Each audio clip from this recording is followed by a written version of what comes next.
The number one question I hear when people find out about my practice is, do you take my insurance? I was having some health issues and the urgent care wasn't really willing to make accommodations. And I just decided, you know what, this is silly. I can't put myself at risk and I need to just dive into this DPC thing that I had already started. You want to serve what people want, but then you also need to figure out really, what do you really, really, really want? The thing is, the messaging, it's the creatives and the copy and the messaging just has to be the right message so that people, they see it and they're like, oh, that's me.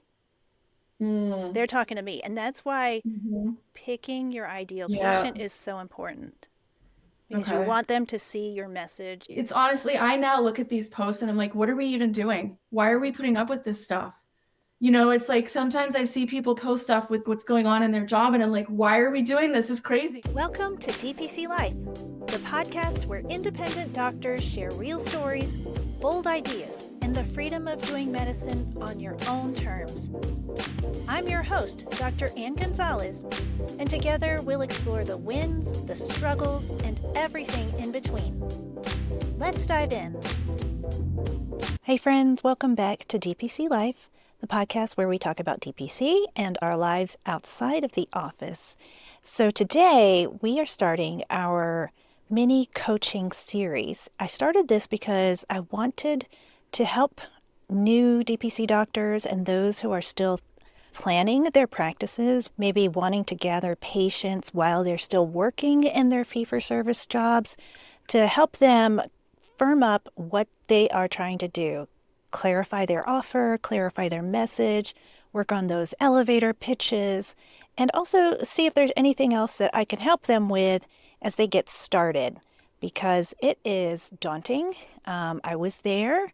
It took a lot of planning and a lot of mindset shifting, and so that's another thing that we talk about. How do you promote yourself without feeling icky, which a lot of us feel like that sometimes when we first start out. So we have our first coaching guest today, Dr. Ann Beltre from New Hampshire, and she is a pediatrician. This is something different to start out with, but the concept is the same. We all have to learn how to present ourselves and how to promote ourselves and how to show the value of DPC to people who don't know anything about it. Before we even jump into that, if you're building or growing your DPC or about to start, make sure to check out Harmony Ops for DPC. It is the all-in-one tech solution that I built to help DPC docs automate front desk, answer questions, reach out to patients regularly, and once they are your patients, retain them by communicating with them through newsletters and emails. And it also helps with your social media. It can do so many different things and help you wade through the tech without too much overwhelm. Also, if you are still planning, go ahead and sign up for the free DPC Confidence course. It's a 5-day email series to help you stop overthinking everything and then start building your practice step by step. And the links are in the show notes. So let's get started with Dr. Ann Beltre. Today, my guest is Dr. Ann Beltre, and she is the owner and founder of Wander Care Pediatrics in Massachusetts. So she is a pediatric direct primary care doctor, which is unusual, but growing. And I'm so excited to see that. Take it away, Dr. Ann. Tell us how you got into DPC and all about your DPC and what you're doing outside of it too. Thank you so much for having me. Yeah, I've had an interesting road in my practice of medicine, actually. When I went to medical school, I had a National Health Service Corps scholarship. So I had agreed to serve the underserved in a primary care field. And I remember when I had been offered this scholarship, I was pretty sure I wanted to do pediatrics, but there was a part of me that was like, I don't know, I really love emergency medicine. And I remember having a conversation with my dad and him saying, you need to take this scholarship. It's so much money. And I came from not a lot of money at all and really went to college and med school, college anyway on loans. And so he really encouraged me. He's like, because then you can always change. And so this will become important later when I tell you sort of what my career has been. Okay. So I did that. So I took the scholarship and I trained in pediatrics at UConn And after that, I took a job at the county health department in Tampa, Florida. And I loved that job in a lot of ways. I spoke Spanish like all day, which was amazing. Fun. I love my patients. They were very compliant. They were very they wanted their vaccines because a lot of them had come from Mexico and the Caribbean and Central America, and they had seen the diseases that we don't see here. But it wasn't truly a career, and I really did not like Florida. I'm a New Englander, and I missed home. When I finished that obligation, I spent 4 years down there. I moved home to New Hampshire, and I actually joined the pediatric practice that I grew up in as a patient. Wow, that's Yeah, amazing. and it was amazing. And honestly, when I took that job, I really thought that was going to be my last job, like for the rest of my career.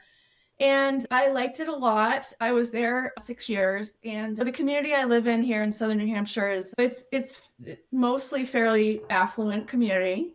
And what happened over the years in my practice there, it just became more and more and more mental health as the years went by.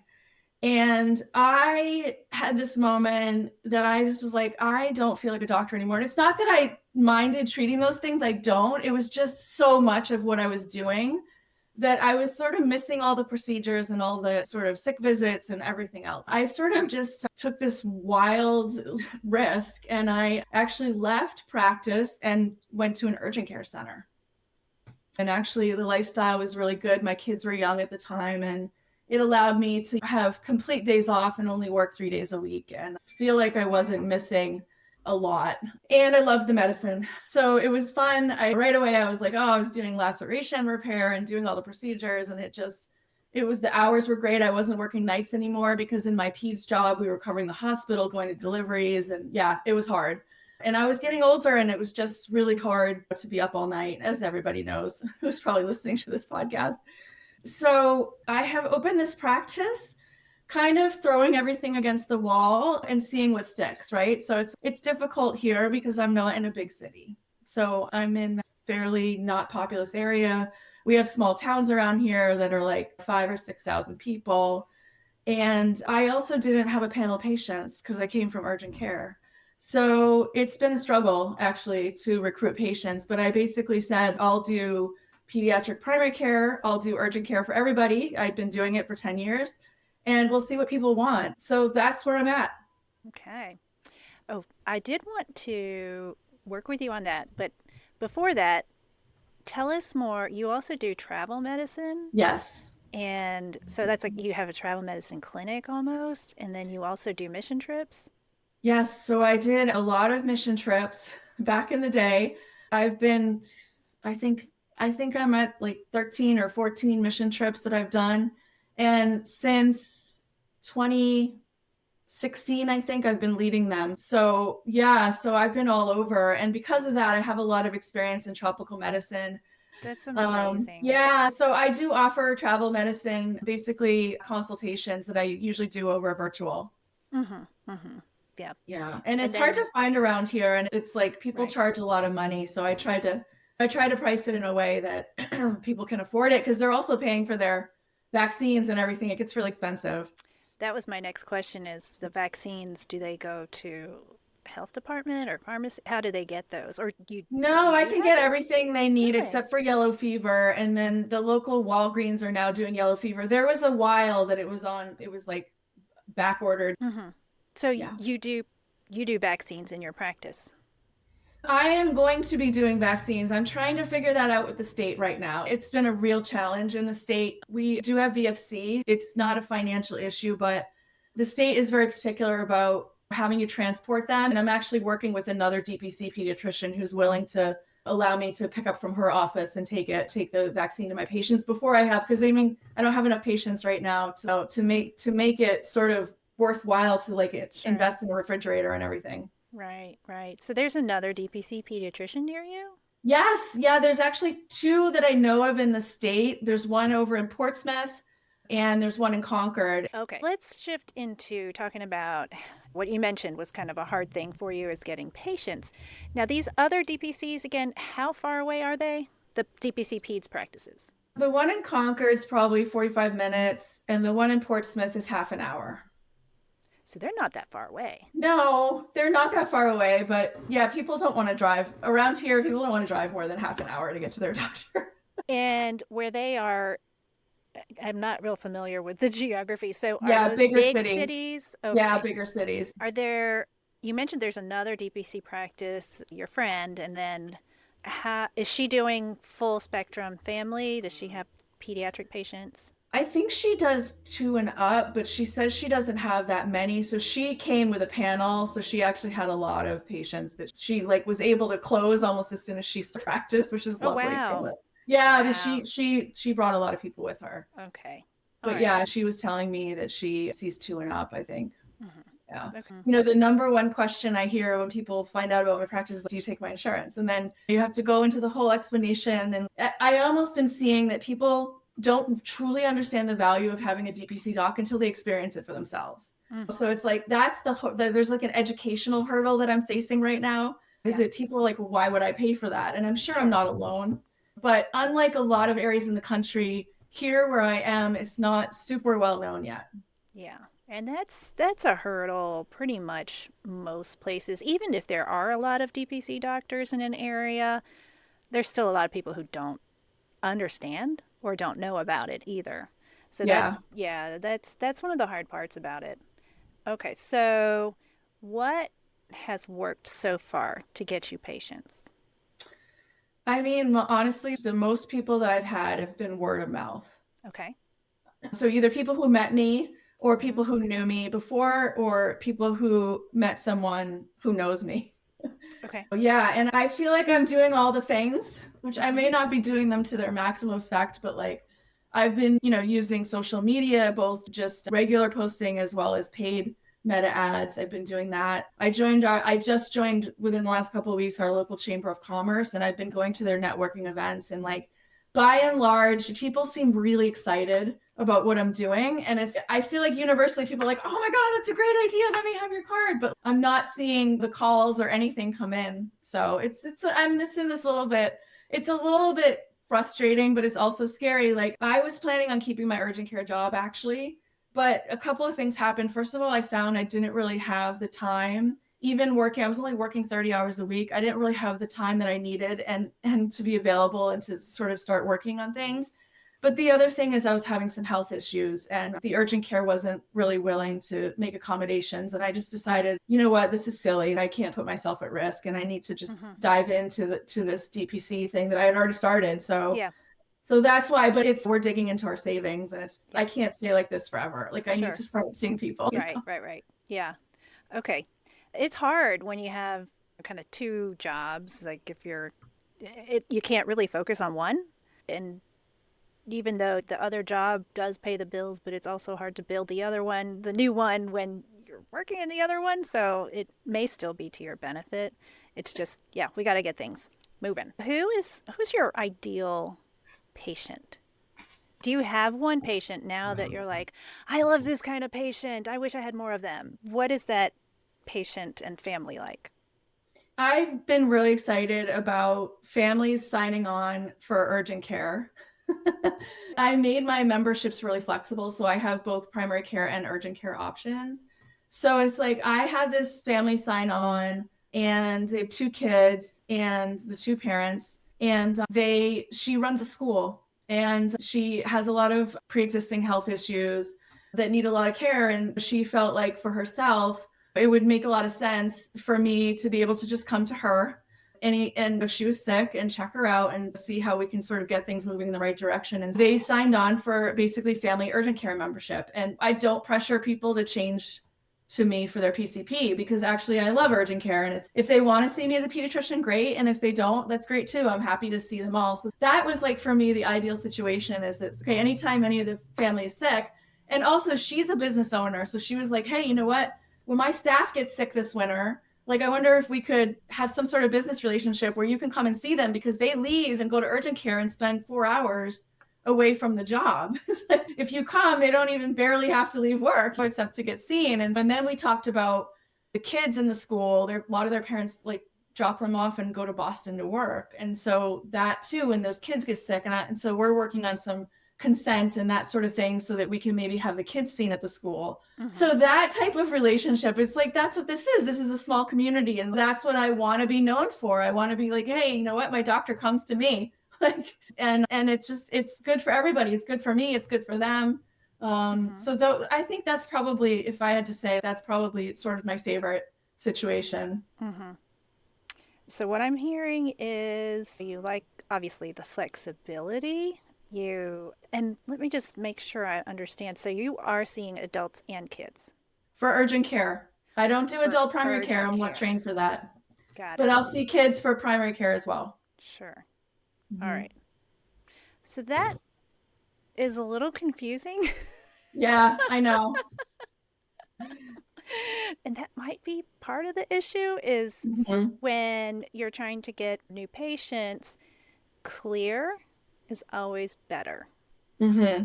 And that's so I understand DPC already. And listening to this, I'm like, wait, what? Huh? So I don't know. You may have to think about somehow just making it even clearer. Okay. So that's kind of like 4 or 6 different lines of ways that people can enter your practice, which is awesome, but also confusing. And when people are confused, they're just like, no. So there's like something like saying like a confused mind doesn't buy or something like that. So that might be part of it. And maybe if your family or friends who you can bounce ideas off of, maybe say, okay, this is how this works. This is what I have. Is that clear? Do you understand how that, I mean, just to kind of see, and maybe they can help you figure out, yeah, that part is clear, but I don't understand this. But I think maybe that might be part of the issue. Okay. And it's all wonderful. And I see what you're trying to do. You're trying to serve a lot of people. Exactly. But the problem is when you try to serve so many people, like no one really feels like you're talking to them specifically. So that's why I asked about who's your ideal. Who's your ideal? And it sounds like, I mean, you really love the urgent care. Yeah, I do. And I spent 10 years hearing the complaints about the waiting rooms and the wait, and then seeing a provider who doesn't know you. And, you know, it's not, there's a better way, you know? I'm just thinking about because urgent care is so different from regular primary care. So how do you merge that? It's tricky, right? I'm a pediatrician, and I did that for 10 years. And then I did urgent care for 10 years. And there were so many patients, kids and adults, while I was in urgent care, I was like, do you have a practice? We want to see you as our doctor. And so that's why I wanted to do both, is I wanted to give people a chance to like, I guess also seeing that as, okay, if I see you for urgent care and you like me, you're going to want to bring your kids to me. Right. So it's, so that's, and like I said, it's not a big city, you know, so it's almost, I'm trying to see what people want. Yeah. But I hear you. It's a very good point. Yeah. And the other thing I'm thinking of is like, what about when you have 200 patients in the middle of winter? How are you going to handle that? Yeah. If you're doing home visits and going to work, like how, you know, your schedule, I see you want to be able to manage it. And that sounds like a tricky schedule. I have office space too. And obviously, so like the whole idea of Wander Care was flexibility. So if you have a reason, like I have a patient who has Fragile X and is very medical traumatized. And so he can't actually go into a medical setting. So it's like to have someone that comes to him is, otherwise he wouldn't be getting any care, right? The whole idea was to have that flexibility built into it. So if someone calls for urgent care and it's something that could be done over telemedicine, then we do it that way. If I have 20 home visits or whatever. So yes, I hear you. But the idea was to sort of have that flexibility. Okay.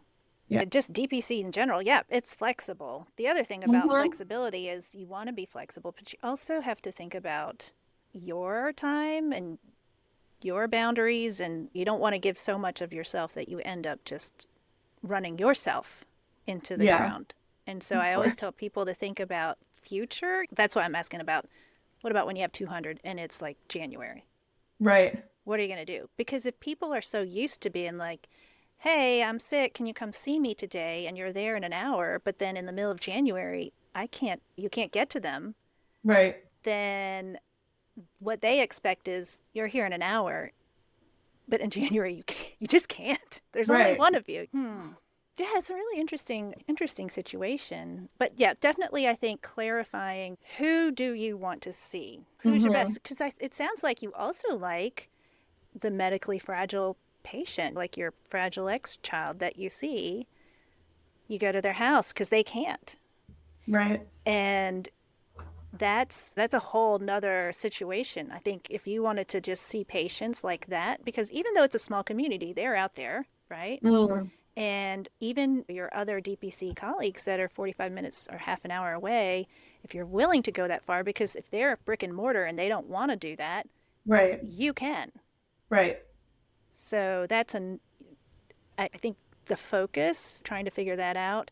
If you do Mm-hmm. something like that, where it's just a fragile, like medically fragile children, and in a big city, you may find more. I don't know Mm-hmm. where you are, but they're everywhere. Those parents are going to value your service so much. They will Mm-hmm. pay whatever they need to Mm-hmm. because they want to protect their child, right? Yeah. And then you don't need as many patients Right. if you have a much higher price point. But you Right. know it's going to be higher. And that Right. way It's your gonna be more service, yeah, complex it's going to and be. yeah. hmm So that's another way to look at it is if that's really where you really want to see patients. And then I wouldn't say it's simpler, but it focuses what you're Mm-hmm. doing. You know what I mean? Yeah. Yeah. So that's another potential way that you could go. Yeah. I think that yeah, just trying to figure out and focus is it's really important because the clarity is it's much more helpful. And what Mm-hmm. you could do and what you're trying to do is figure out what people want. So one way, I know you said you are doing some ads. One way is to do some ads but target them to specific populations. Okay. Just Yeah. by the way you word your ad, just because of the message, like the creatives and the copy.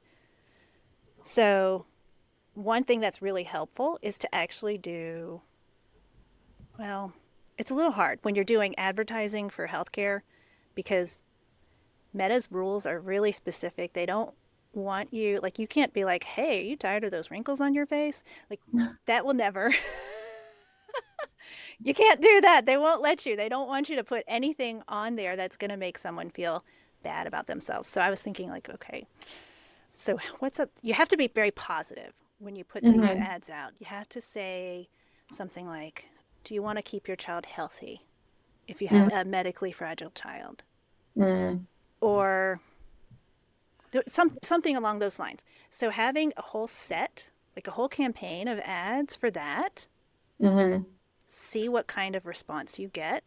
But then you can Mm-hmm. also have a set of ads if you still want to try and focus on kind of an urgent care type Mm-hmm. picture. I mean, it's almost in a way, it's like focus groups without an actual focus group. You know what I mean? Yeah. You're just kind of getting kind of the temperature for what people want. Mm-hmm. But yes, you want to serve what people want, but then you also need to figure out really what do you what do you really want? Because Yeah. yeah, you want to do many different things, but it's hard. It just it muddies the waters, I guess. Yeah. So that's one thing I think would help. And it does sound like you're doing a lot of the things that you need to do, like word of mouth. That's always helpful. I mean, that's Mm-hmm. the best way. That's the best way. Do you ask your Yeah. current patients for referrals? No, I haven't. It's hard to ask, but Yeah. that's the best thing. And do you ask them for reviews? Yes. Okay. Okay. Yeah. Yeah. So Yep. definitely you want to get reviews. Yeah, and I've noticed like, I built my own website. I learned all about SEO, and I've noticed that actually the one thing that's helped is writing a weekly blog. I did see that. Because Yeah. when I do that, it like bumps me up. Like if you're searching for a pediatrician near me, I actually started showing up when I started doing that. And I was doing all the other things and it wasn't making a difference. So I was like, oh, okay, I got to keep doing that. So I'm Yeah. doing that too. I had looked at your website and I was like, oh, I took notes. I did say blog. Nice. Yeah, so the blog, that is great. That is a really good thing, and that is good for your SEO. SEO is most of the time kind of like a long game. Yeah. You're not going to see it immediately. You will see it eventually, but the blog is really good. I'm sure that's really helping you kind of come up. What I do is I go into the social media moms groups where you're not allowed to like advertise your business and I see what they're talking about. Yeah. When I'm like, oh, you all are talking about potty training. I'm gonna write a blog. It's easy for me to write a blog and or people are talking about flu and people are talking about whatever. So I go in there and I'm like, all right, let's write about this. This seems timely. So yeah. and I am starting to see it already, so that's good. I've had a couple of meet and greet calls with people who are like, oh, I was like, how did you find me? Oh, I just Googled pediatrician near me. And I'm like, oh, so the first time you hear that, you're like, yay, it worked. It actually works. All that work is paying off. It is a lot of work though, isn't it? Yeah, it is. So on those groups, I don't know if how the rules are for those particular groups, but a lot of times the groups, you cannot advertise yourself, just put a post and be like, hey, I'm a pediatrician, da da da. Right. But if somebody asks a question, do you do that? Do you answer, hey, I'm a local I literally do that every time. If I catch it, I'm like, hey, there was one day that, they were having trouble getting into the local peds practice. And I know the practice just switched their EMR. So I know what was going on. And I was like, hey, I'm available all day. Text me. Nobody did. So I was like, maybe they were trying to get their meds refilled or something that wasn't urgent care ask. But I was like, I try to do that. Yeah. And even if there's some kind of question, I mean, you don't want to give medical advice, but you can kind of just make some kind of comment, educational comment, not giving advice, and just say, yeah, if you wanted to talk about it more, you can call or look at my blog or something like that. But every time trying to redirect them either to your website or your socials or something. Yep. Yeah. So then I did not look at your social media posting. What are you doing there? When I do a blog, I will do a Insta post which says new blog and link it back to the blog. Other times I've done ads, I do ear piercing and I've actually had a lot of people because they can't find anywhere to pierce their babies. I did a post for that. I've actually used it a couple times because it seemed to be a really popular thing. I figure it at least gets them into my office. Yes. And what else? Yeah, I've just, like I said, it's just linking them back when I do the blog. I'm trying to think of what else I've done. I haven't done a lot of just generic posting, but I probably should. Oh, I'm sponsoring this pediatric panel in a couple of weeks here. A PT group is actually hosting it. So they put together all the posts. So I've been actually resharing those, of course, because I'm sponsoring. I'm going to have a table at the event. And so, yeah, I'm doing that. And like I said, I joined the chamber. So when they post stuff about me, I try to repost that. Perfect. Yeah. How often are you posting? Probably once a week. Yeah. And are you on Instagram or Facebook? Both. Are you on any more or just those two? I'm on YouTube and TikTok, but I haven't used them a lot. Okay. So social, again, is organic social's good. It'll get you there. It's slower. The ads are faster. Yeah, and I like that you can target the actual zip codes and because good. Around here, if it's really far away, it doesn't make sense to be paying for that, you know? Okay, good. So you're not just boosting posts because that's not really helpful. Boosting posts is not helpful? No. Oh, I have been boosting. Okay, so then how do I... Okay. So, yeah, because the boosting posts, all it does is it just pushes it out to more people. It doesn't necessarily push it to people that you want to see it. Oh, okay. So when I actually make an ad and select the population, that's the better way. Correct. Ah, okay. Yeah. Okay. That is better. That makes sense. Okay. Yeah. So boosting posts, it's easier, but it doesn't really help. Yep. Doesn't really help. Okay. I think I did get those confused Yeah, the boosting, I mean, it's just so easy to, because it's always, do you want to boost this? Well, yes, I do. every time. Yes, I do. Take my money, Mark Zuckerberg, please. But yeah, you have to do the more directed, and that it's a little bit more confusing, but it's doable. Hmm. And that's kind of how I got into this whole thing, like with the podcasting and everything, is because I started out teaching people how to do that. Ah, Yeah, okay. yeah. If you wanted to talk more about it later, we can. Because I have been confused about like the campaigns Mm-hmm. versus just the ads. And I've tried to set it up and failed several times. And I'm like, I don't know what I'm doing. I'm gonna Yeah, mess this. it's It's very hard. complicated and they try to have the little information, but it doesn't really explain it in a way No, that I can understand. no. Yeah, it's hard. And our DPC, we do aesthetics as well. And so that's why I had to learn, because aesthetics is Oh. completely different. You And have it's to, saturated, no kidding. right? And I mean, I live in a small area and there's tons of places doing it. Yeah. It's like, ooh, yeah, that's hard. Yeah. So that's why, and I did it for a couple of years, just not very well. And finally I was like, oh, I got to figure this out because this is not working. I'm glad to know I'm not the only one. No, you are not. You You are know, I not. knew I was going to make mistakes along the way, so it's okay. It's okay. It's all learning. It's all learning. But yeah, that's how I got into this podcast and a lot of other stuff. But yes, so ads are good. You just have to do them properly. Yeah. And you don't have to spend a ton of money.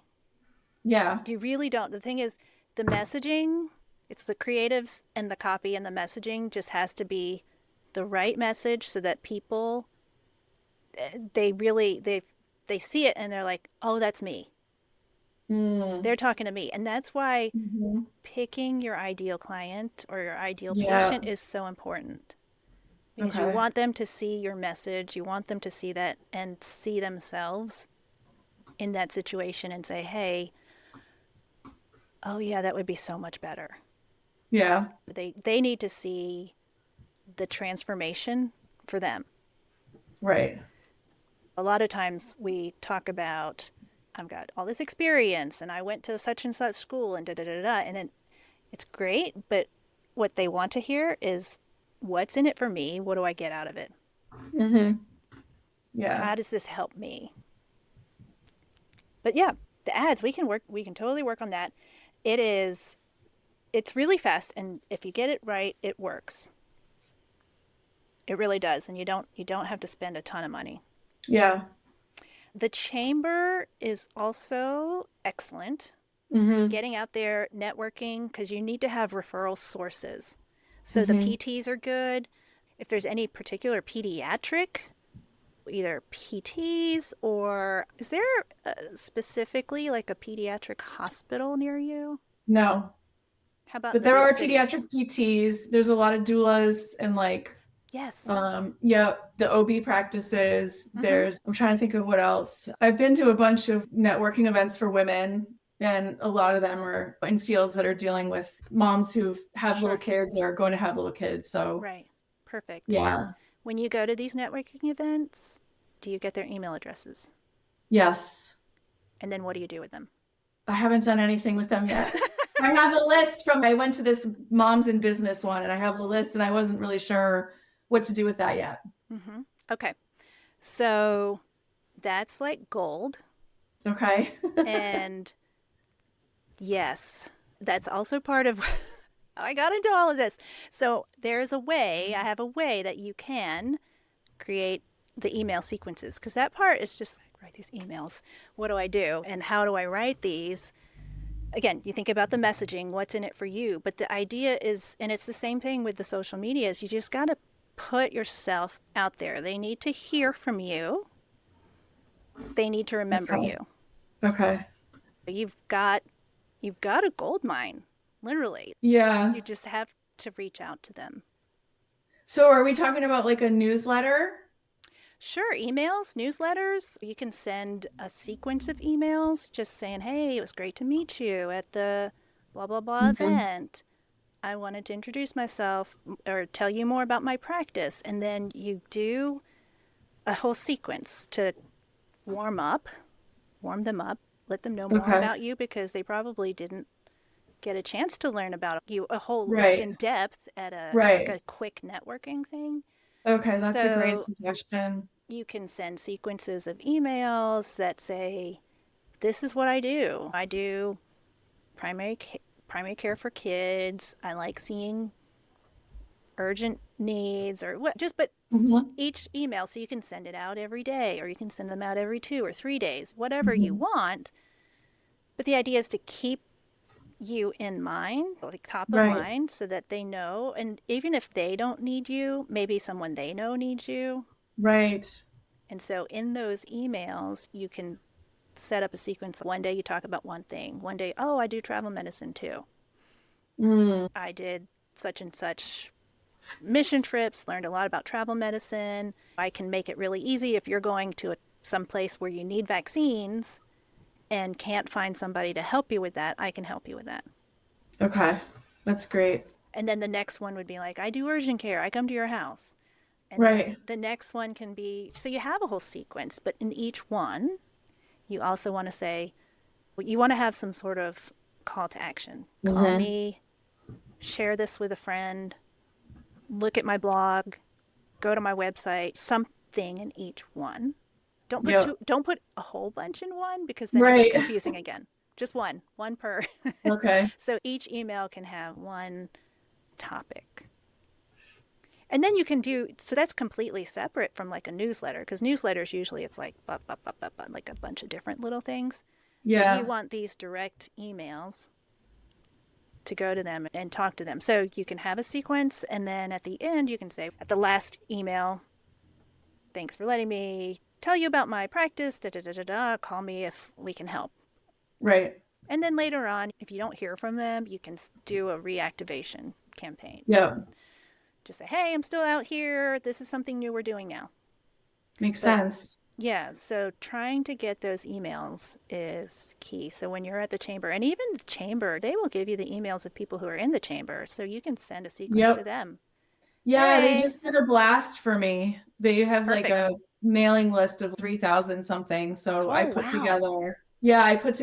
I get a couple blasts per year with my chamber membership. So Oh, I put great. together, Yeah. a one page. It was literally 8.5 by 11, like very, here's what I do, Yeah. here's why. And Yeah. yeah, welcoming me basically to the chamber community. So were people able to reply to that email? Yes, in fact, I did get an email from someone working at a spa who was like, "Hey, let's come meet. We can probably, I don't do aesthetics. I don't know what she's thinking, but I don't care." I'm like, "Great, I'll come meet you. Just let me know when." I mean, but it's almost like you're just like, "Oh, it's been a couple of weeks since I've signed anyone up and I'm starting to feel the crunch." Yeah. Oh, yeah. No, I get it. And, one thing I think I've done right is my overhead is really low, but That's it's still not fantastic. nothing. Exactly. Yeah. I've Yeah. got the EMR, I've got spruce, I've got my insurance policies. It's like bills got to get paid. Mm-hmm. Mm-hmm. Yeah. Yeah. Yes. But the chamber, you can go through, I guess, the member directory and just pick out people like they're a good referral source. They might be Yeah, somebody to just that's a good idea. directly reach out, make a sequence just for chamber members. Say, hey, I'm new to the area or new business, just opened up. And then these sequences don't all have to be completely 100% different. You can just kind of rework them for different audiences. And then that Okay. way they hear from you. And again, Right. if they don't need you, odds are they probably do know someone who will. Right. That's a great idea. And I think that's actually probably where I've fallen down or where I haven't followed through because I just didn't really think about it, honestly. So it's Yeah. like, Yeah, no, it's something that again, you never had to do this. never. I just showed up to the urgent care center and saw whoever came I in. I know, never had to right? do The this. patients just came. How did they get Yeah. there? I don't know. It's all new. It's all new. It's all new. It's all learning. Yeah. And that's part of the thing is trying to get the word out about what is DPC, how does this work? So your socials, I think more consistency, posting Hmm. more frequently would help. And yeah, it's just getting stuff out more regularly. And Yep. you'll see more engagement. The other thing is any of your patients, are they in those mom groups? Oh, yeah. Yeah. Okay. Do Hmm. they say, hey, you need to go see Dr. Beltre. Yes. In fact, Fantastic. yes. My friend I told you about that had her whole family, because I actually had to go see her one morning last week, and she put up this big post. And then someone else who actually isn't a patient of mine, but is a friend of mine, has a DPC doc. And she went on and posted this huge thing about DPC. And I was right there to be like, hey, guess what? Nice. I know. I'm trying to catch all that. But yeah. So if anyone, because there's always, who's a good pediatrician? These posts like that. Ask your patients, hey, it would be really helpful because I need patients. That's a really good idea. Yeah. So just that has worked. There's a DPC pediatrician in our city or town, small city, and he was having a hard time for a little bit, but that was one thing that really made things take off. Is his wife got on to these moms groups, and then a couple patients of his, every time someone said, I need a pediatrician, or I can't get in my pediatrician, they'd be like, you need to go see Dr. Barrett. That's great. Yeah. And just ask them, and really it's not a bad thing to ask, because you need to impress on your patients, like, I need to succeed. Can you please help me? Right. Because I'm going to have to close my door. I mean, hopefully not, but if I don't have patients, I can't continue to do this for you.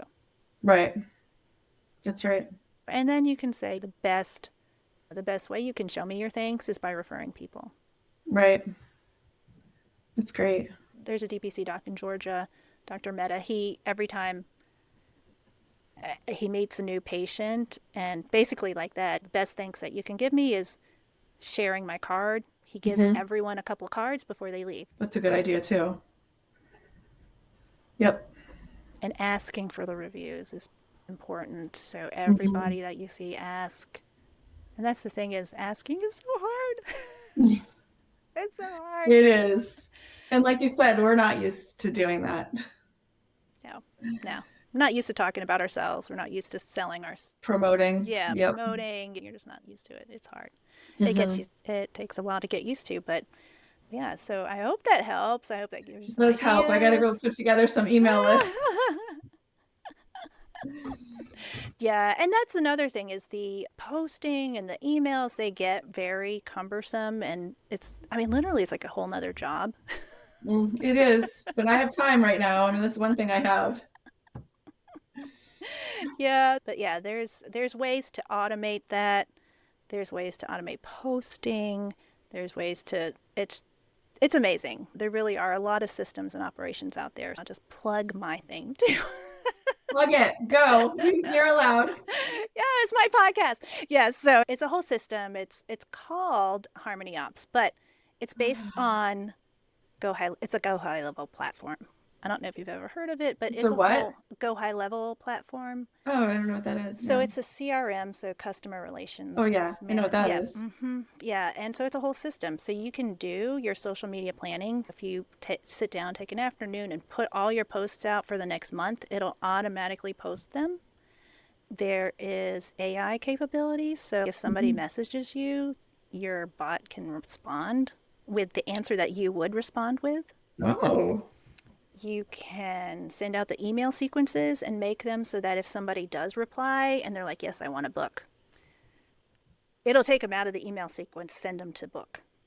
Nice. And then if they don't book, if they don't respond, it just keeps continuing them on the sequence. That's great. And then there's chat widgets for your website, answering your questions. Just like you said, you get that question a million times. Do you take my insurance? So it's nice to have that, because that saves you time. Oh, yeah. Instead of saying the same thing over and over and over again. And then there is also voice AI to answer the phone and also answer those questions. So, yeah, it's a whole system. It's great. It's really good for people who are by themselves, solo, not able to hire someone yet, potentially. Yeah.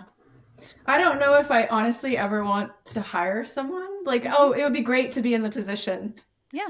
But it's like, right now, for the foreseeable future, I'm happy to be solo, you know, and do everything. Because I love actually learning.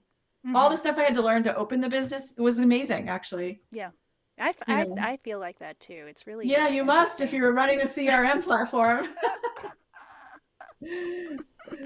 I think it's really interesting, and it's helpful for us.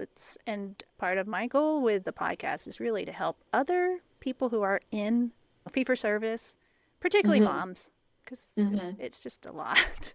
It In is a lot. regular fee for service, get out and be able to do Get out. this. Be able to do this. Yeah, and with everything happening in the world, I don't know how anyone is still doing primary care and fee for service. I felt the squeeze 10 years ago. I Yeah. can't even imagine, how it is now. Yeah, I So, mean, I'm in a lot of the groups on Facebook and the physician moms group, family medicine. I mean, every day it's just like people are like crying on there. and yes, and same thing with the peds one. And it's Yeah. like, it's honestly, I now look at these posts and I'm like, what are we even doing? Why are we putting up with this stuff? It's like sometimes I see people post stuff with what's going on in their job, and I'm like, why are we doing this? It's crazy. It's not working for us. It's not working for our patients. Yeah. But I mean, that's what happens. You shift to the other world and you're like, you see things differently, but it's like, it breaks my heart every Yeah. time to see what I people know. are putting up with. I know it's sad. It's really Yeah. sad. Yeah. So, anyway, is there anything else I can help you with? No, I really appreciate it. You gave me a lot of great suggestions, and Good, good, I'm good. so happy I came on, and I hope that, Yes. I was helpful too in some way to someone out Yes. there. Oh my gosh. Yeah, yeah. I appreciate it because it is hard to be vulnerable like that and just be like, I don't know. I don't know how to do this, but no one knows. None of us No, knows. no, we're all learners here. Yep, definitely. Well, great. Thank you so, so much. And then let's see. Just to reiterate, your Wander Care. So Yeah. I keep saying Wander. It's Wander because Yeah, like wandering around, yeah, I going know. out into my community, and yeah. It's perfect. It's perfect. And then Thank you. traveling. It's great. It has so many meanings. I love it. Yep, Okay, let me know if there's anything else I can do to I help will. Thank you. you. And yeah, so you can look up my project, Harmony I'm going Ops. to. Yes. Harmony Ops Health. There's another Harmony Ops out there. Somebody stole the domain before I Oh got to it. no. Harmony Ops Health, you said. Yeah, Okay. Got it. harmonyopshealth.com. All right. I will check it Yeah. out. Yeah, and so it's something that I keep reworking about how do I want to do this, and I think I finally have it down. Again, Awesome. For now, we right? change things all the time, but yeah, Flexibility is it key. is flexibility. So yeah, I've made it so that you can do either the chat AI and voice AI by itself, because not everyone wants the social media stuff, or you can do social media stuff by itself, or if you want to do all of it, that's the whole package. Mm. Mm-hmm. Nice. Okay. Cool. Yeah. So I'm so glad to meet you. Me too, Ann. Thank you so much. Let's talk again, maybe 6 months, and do this Yeah. again. Would you mind? Yeah. That would be amazing. Yeah. Okay. Good. I hope you have a great weekend and good You luck with your too. emails. And Thank yeah, you. just Thanks reach for your out if you time. need anything. All right. Bye. Bye. Thanks again to Dr. Beltre for being my first DPC Life coaching guest. And if this episode got you thinking about the systems side of DPC, don't let that just sit. Head to harmonyopsfordpc.com and see how we can help you automate your practice, or start with the free DPC Confidence course to build a solid foundation before you even open your doors. Thanks for listening to DPC Life. This conversation was full of insight and real takeaways that you can use, so I've pulled the key highlights together for you in a free download. You'll find the link in the show notes. And if you're just getting started or planning your own DPC, check out my free DPC Confidence course. It's a 5-day email series to help you move from ideas to action with 1 or 2 steps every day. This episode is sponsored by Harmony Ops for DPC, helping doctors plan their practice before they leave the system. Thanks for joining me, and remember, your DPC family's got your back.